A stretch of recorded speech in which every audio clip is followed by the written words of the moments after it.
Okay, I am advanced flight instructor of this company. It's an ultralight company, and I got to this ultralight because it's only my hobby now. It's my job.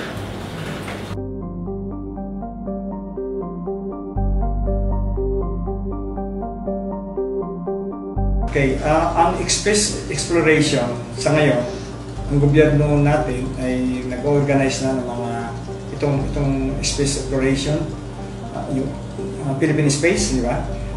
Ngayon, marami dito sa mga, lalo na mga estudyante, mga college na mahilig sa science, kaya ko, nung high school ako, ang science is hindi mandatory.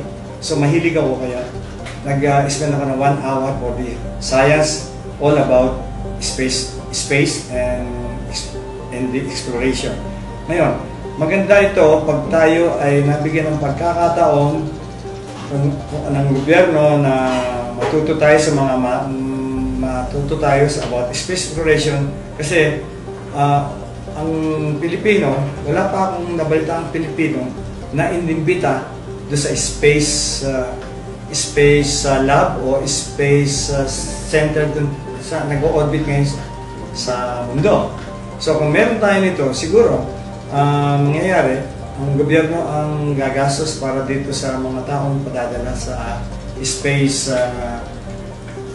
lab. Yun ang pagkakataon natin, makakapunta na tayo sa outer space.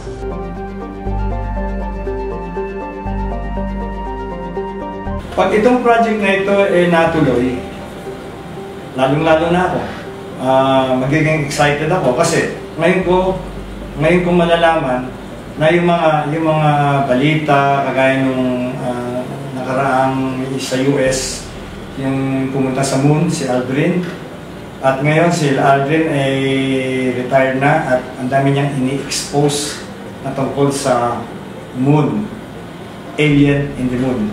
Ngayon, tayong mga Pilipino, wala tayong kaalam-alam. Ang mga Russia, si President Putin, nag-ano siya sa dyaryo, na gusto niyang magsabi ng totoo ang Estados Unidos para dun sa nakita nila sa moon. Kasi nahack ng Russia at ng China ang mga secret radio calls nung nagpunta si Aldrin sa moon at marami siyang nakitang alien dun sa may mga facilities. So kung tayo masasama dito at siguro kasi ang alam mo naman ng Estados Unidos puro sila secret gaya ng Roswell incident.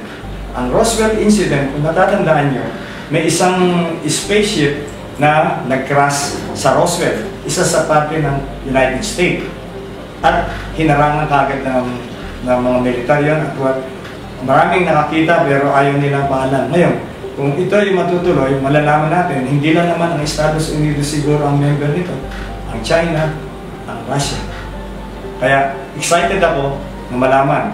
Kasi itong si Aldrin na nagpunta sa moon, nagsalita na siya kasi retired na siya.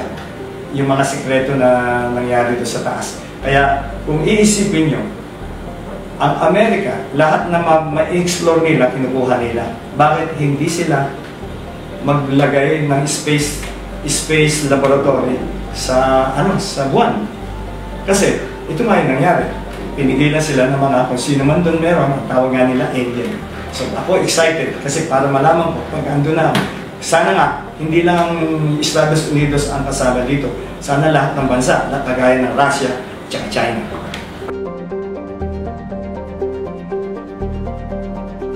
Itong website ng Philippine Space ay malaking tulong sa mga lalo na sa kabataan ngayon para ma-inform sila na sa ngayon merong ganitong project ng gobyerno tsaka ang NGO.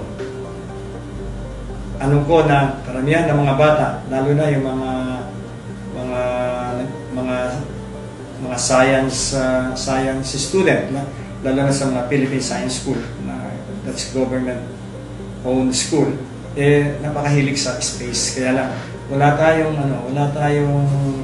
tayong ganitong website na para makatulong na sa information sa mga bata. Ngayon, matutuloy ito, napakalaking tulong sa mga nahihilig sa about science and space.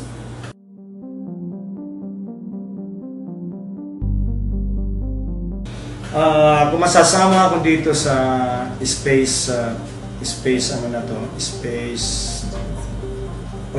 Philippine Space Organization, siguro ang may tutulong ko lang, mag-volunteer ako kung anong kailangan ko gawin. Sa aviation naman ako, siguro, mga lecture, siguro, pwede ako mag-lecture sa mga estudyante. And ma-explain ko yung mga experience ko sa flying. Siguro pwede natin turuan yung mga bata, lalo na kasi it pertains to flying, it pertains to space, so it's connected with flying. So pwede ko silang turuan sa flying or whatever.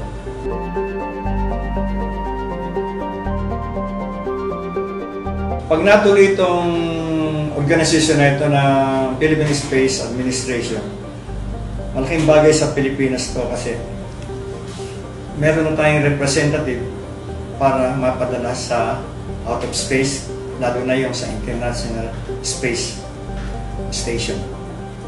Yun ang pinakamagandang magagawa nitong organisasyon na to. At kung sakali man, meron na namang kagaya ng Russia o Estados Unidos na magpapadala ng tao sa outer space, pwede tayo mag-represent kung sino man yung mga pwedeng ipadala sa space na ipadala natin sa ibang bansa.